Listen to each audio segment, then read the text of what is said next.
पूर्व केंद्रीय मंत्री स्वर्गीय रघुवंश प्रसाद सिंह का दूसरा पुण्यतिथि बहुत धूमधाम से मनाया गया।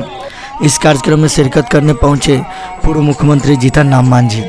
जीतन राम मांझी के आगमन पर हजारों महागठबंधन के कार्यकर्ता NH-22 पे पहुंचे। कार्यक्रम का आयोजन मरछिया देवी भवानपुर अड्डा चौक पे है, वहीं पे हुआ था। राजद के वरिष्ठ नेता केदार प्रसाद यादव तस्वीर में दिख रहा होगा। राजद के युवा राजद के अध्यक्ष चंद्रकेत यादव, हम के अध्यक्ष मनोज दास, तेज नारायण साजी सहित कई गणमान्य लोग स्वागत करने पहुंचे। कार्यक्रम का शुरुआत भी हुआ, लोगों ने माला पहनाकर जीतन राम मांझी का स्वागत किया। तस्वीर में भी दिख रहा होगा, जय जयकार लग रहा था। इधर मनरेगा मैन से प्रसिद्ध रघुवंश प्रसाद सिंह के पुण्यतिथि पर जीतन राम मांझी के अलावा पूर्व मंत्री और कला एवं संस्कृति मंत्री रह चुके शिवचंद्र राम, उसके बाद राजद के कद्दावर विधायक महुआ के मुकेश रोशन, युवा राजद के जिलाध्यक्ष संजय पटेल, मंजू देवी जिलाध्यक्ष, राजद के प्रदेश उपाध्यक्ष प्रोफेसर राजमणि, संतोष चौधरी, अजीत यादव सहित कई गणमान्य लोग यहाँ पे पहुँचे। तस्वीर में भी आपको दिख रहा होगा कि महिला विंग की जो जिलाध्यक्ष है और जो नेत्री है उन्होंने स्वागत किया। तस्वीर में आपको प्रोफेसर राजमणि और नीलम देवी पूर्व जिला पार्षद और तस्वीर में जिलाध्यक्ष मंजू देवी नजर आ रही है। राजद प्रखंड अध्यक्ष, राजद प्रखंड महासचिव प्रमोद यादव भी हैं, प्रभात जी सहित कई गणमान्य लोग भीड़ देख रहे हैं। हजारों लोग बस इस कार्यक्रम में सम्मिलित होने के लिए पहुंचे।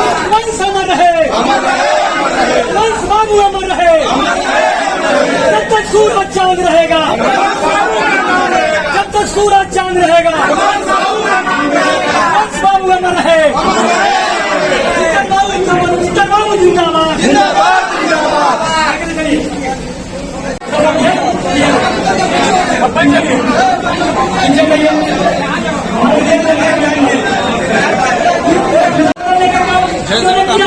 सबसे पहले केंद्रीय बिहार के मंत्री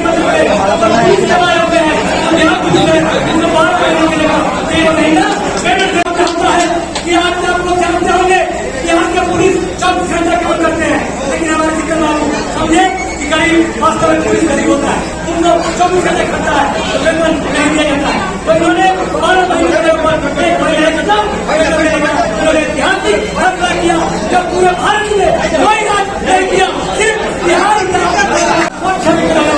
एक ही हिंदुस्तान में अगर कोई नाम लेगा आने वाला हजार परिवार से अगर कोई बिहार में देश में कोई निकला है तो अभी करेंगे या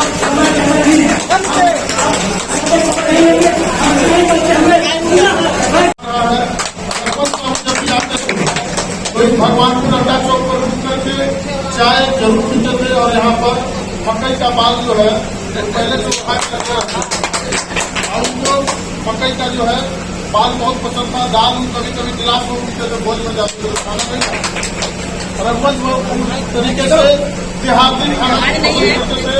और उनका जो विचार था समाजवादी विचारधारा के अग्रणी नेता के रूप में हम लोग की विरासत तो हम लोग के बीच भले नहीं है, लेकिन हम लोग हमेशा उनको याद रखेगा। वैशाली जिला ही नहीं पूरे देश स्तर पर अगर आज कोई मनरेगा के माध्यम से करोड़ों लोगों को अगर रोजगार देने का काम किया वो आदरणीय रघुवंश साहब का हम लोग वर्कर का कहाँ क्या कार्ड है, कहाँ दुख सुख है, उनके बीच जाते थे बिना निमंत्रण के नहीं। और हम लोग तो जब भी उनके पास गए तो सादगी भरा जीवन अपना जीते थे। ऐसे ये सब 4-5 उम्र उनके हम लोग मदद करने का काम करते थे। सब लोग आज उनके प्रति सच्ची श्रद्धांजलि देते हैं हम लोग और अपनी बात को समाप्त करते हैं। बहुत वक्ता है हमारे बीच में, आदरणीय शिवचंद्र राम जी आए हैं, हम लोग इनका एक बार जोरदार ताली से स्वागत करने का काम करते हैं। और वैशाली की धरती पर रघुवंश बाबू के नाम पर आए हमारे राष्ट्रीय जनता दल के नेता आदरणीय श्री केदार प्रसाद यादव जी इस कार्यक्रम में हम सभी के साथी और महुआ के प्रदेश प्रधान विधायक आदरणीय श्री मुकेश रोशन जी, हमारे अभिभावक डॉक्टर रघुवंश प्रसाद जी की चरणों में दो फूल अर्पित करता हूँ और मंचा से सभी नेता और आप तमाम लोग उपस्थित छात्रों को मैं आदान प्रदान करता हूँ। मैं अपने केदार भाई और इनके साथ ही को मैं बधाई देना चाहता हूँ कि रघुवंश बाबू का विचार हमेशा हर जगह इसी भगवान से प्रसारित होता रहा है। रघुवंश बाबू आज हमारे बीच नहीं है, उनका विचार हमारे बीच है। मैं दिल की गहराइयों से केदार भाई को शुक्रिया अदा करता हूँ और आप सभी का इजाजत हो तो केदार भाई को भी माला पहना करके मैं क्लास करता हूँ। केदार भाई कम से कम जाने वाले चले गए, जाने के बाद कोई पूछता नहीं है इसको। और जब आपकी ताकत और शक्ति कम जाएगा तो लोग आज आपको पूछने वाले नहीं है। लेकिन डॉक्टर रघुवंश बाबू आज हमारे बीच नहीं है, लेकिन पूरे बिहार में आज रघुवंश बाबू का विचारधारा अमर है और ये अमर करने का काम इनके विचारधारा को मानने वाले चाहे जिस पार्टी का लोग हो। राष्ट्रीय जनता दल जिसके नेता आदरणीय लालू प्रसाद यादव जी, जिसके नेता आदरणीय तेजस्वी प्रसाद यादव जी लगातार हमेशा रघुवंश बाबू के विचार के लिए चिंतित रहे और लगातार उनकी बात को आगे बढ़ाते रहे। अभी भी 1 बजे से पार्टी कार्यालय में राष्ट्रीय जनता दल की ओर से रघुवंश बाबू का श्रद्धांजलि सभा का आयोजन किया गया है। विगत वर्ष भी किया गया था। तो रघुवंश बाबू के पेड़ का एक छत्ता हम भी है कि लालू प्रसाद यादव और रघुवंश बाबू ऐसे लोग, शिवचंद्र राम ऐसे लोग को आशीर्वाद दिए नहीं होते तो हमारे ऐसा चमार का बेटा मंत्री और रघुवंश बाबू ऐसे लोग जिन्होंने सामाजिक न्याय, जो लालू प्रसाद यादव जी का सामाजिक न्याय था, लालू प्रसाद यादव जी ने गरीबों की आवाज देने का काम किया, दबे कुचले शोषित को आवाज दिया, जिसको ब्लॉक में जाने का ताकत नहीं था, जिसको वीडियो के सामने बैठने का ताकत नहीं था, जिसको सीओ के सामने बैठने का ताकत नहीं था, जिसको थाना के प्रभारी के सामने जाने का ताकत नहीं था, जिसको जो है कि थाना के सिपाही के सामने खड़ा होने का ताकत नहीं था,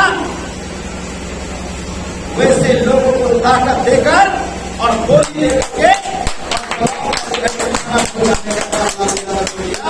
उसी लालू यादव की विचारधारा को जनमानस तक पूरे बिहार में चौक और चौराहे और गांव में घूम घूम कर भारत सरकार के केंद्रीय मंत्री होते हुए भी एक साधारण चौकी पर बैठकर और भगवान को अड्डा के ऐसे जगह पर भाषण देने का काम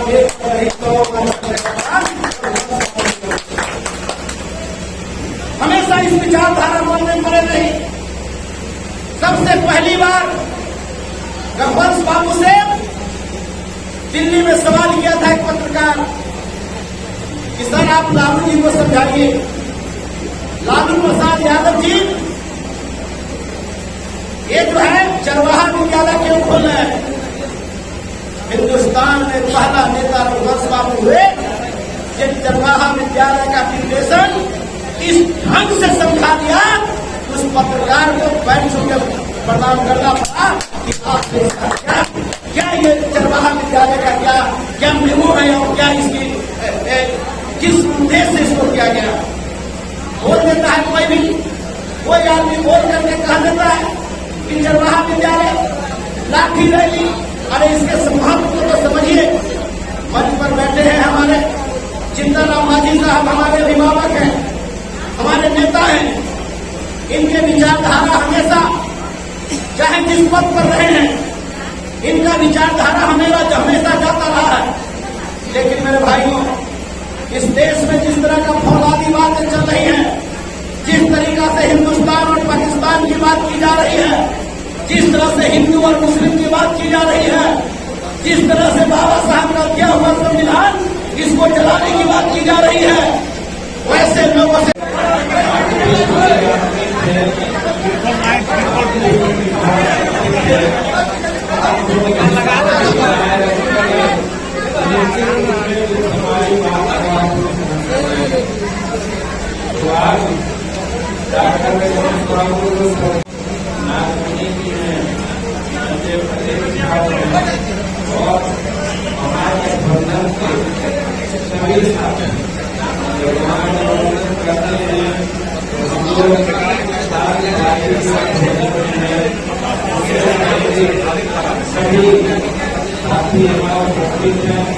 उनका भी मैं स्वागत करता हूँ और सबसे ज्यादा स्वागत उनको करता हूँ तो घंटों से आज हम लोगों को सुनने के लिए पब्लिक टूर्नामेंट नहीं कर सकती, इसलिए उनका भी हम हार्दिक अभिनंदन करते हैं।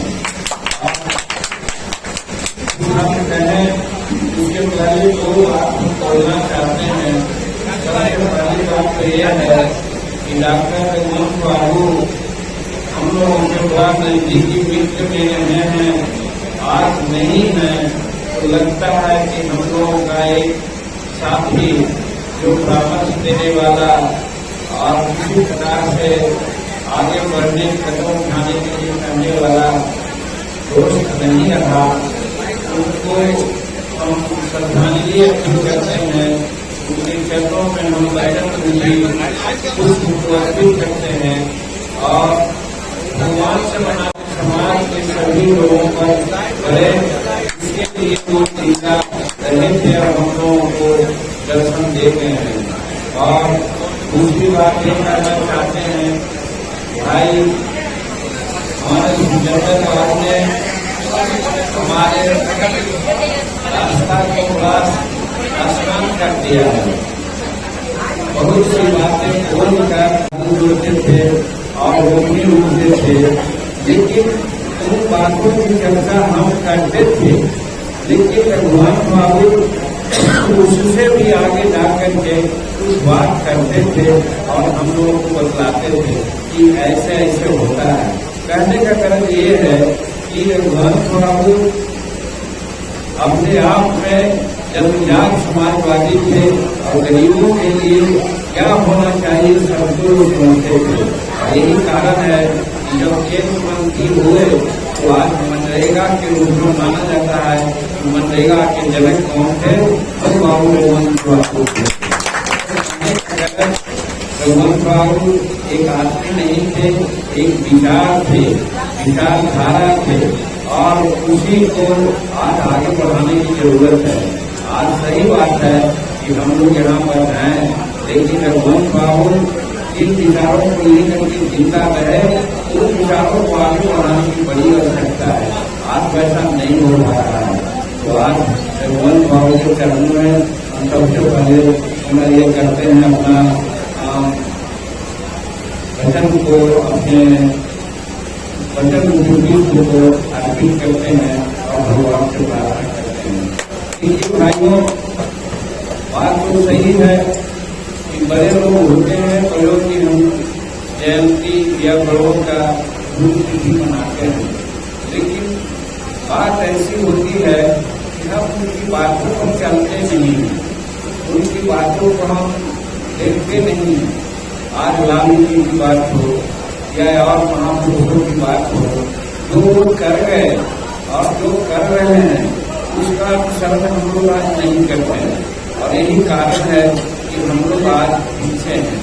आज कहने का जरूरत नहीं है कि चाहे डॉक्टर अम्बेडकर साहब ने क्या कहा, भूरिया साहब ने क्या कहा, और आज लगाना क्या है समाज को, उसके बारे में भी हम नहीं सोचते हैं, नहीं देखते हैं। और यही कारण है कि हम लोग काफी पीछे हैं।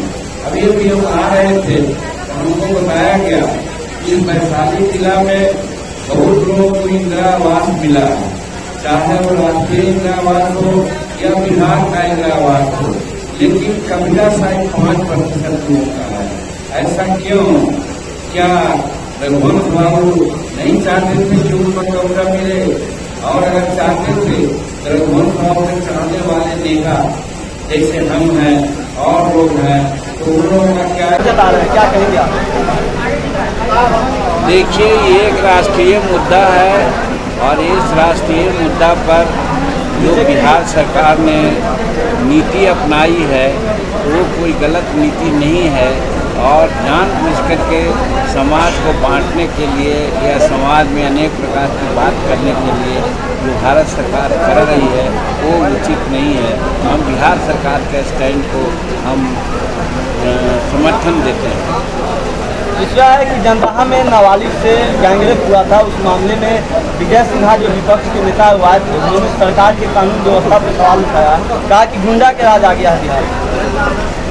देखिए, कहने को कुछ भी कहा जा सकता है, लेकिन सवाल है कि यहाँ कोई 1 करोड़ और आधा करोड़ जनसंख्या नहीं है, यहाँ 12 करोड़ जनसंख्या है और 12 करोड़ जनसंख्या में देहात में कहते हैं कि ज़्यादा हड़िया रहता है, बर्तन रहता है तो ढन आता है।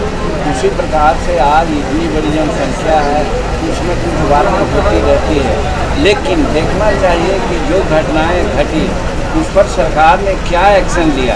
तो देखा होगा आप लोगों ने कि सरकार ने त्वरित एक्शन लिया है, पकड़ने का कोशिश किया है।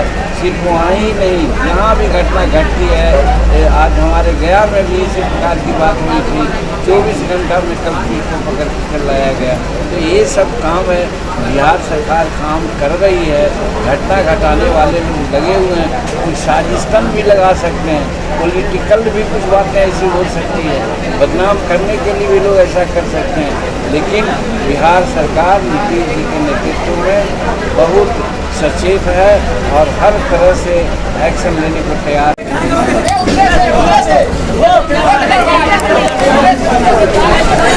आप लोग इधर से आइए ना, आप बताइए ना किधर से जाएंगे।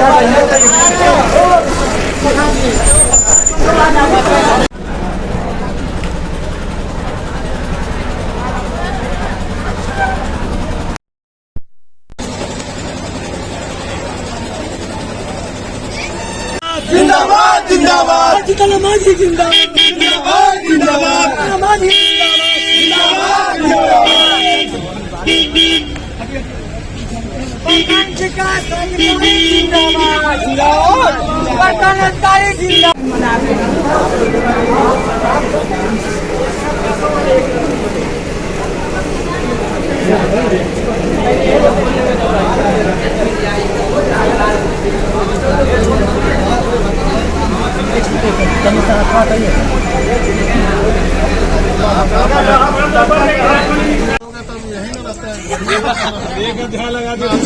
भले अपना कार्यक्रम अमर है